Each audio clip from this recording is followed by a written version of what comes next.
Parancsol meg követőidnek, hogy hallgassanak! Azt mondom, hogy ha ők hallgatnak, a kövek maguk fognak majd kiáltani.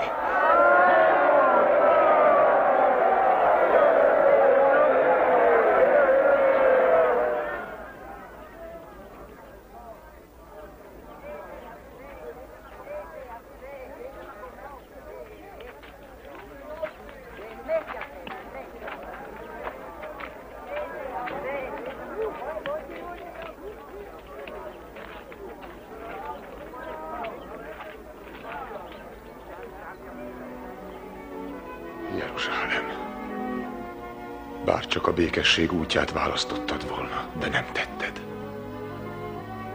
Jön az idő, amikor az ellenségeid körülötted sáncot húznak, bekerítenek és a földre tipornak, és e falakon belül elpusztítanak téged és gyermekeidet. És akkor kőkövön nem marad, mert visszautasítottad a lehetőséget, amit Isten adott.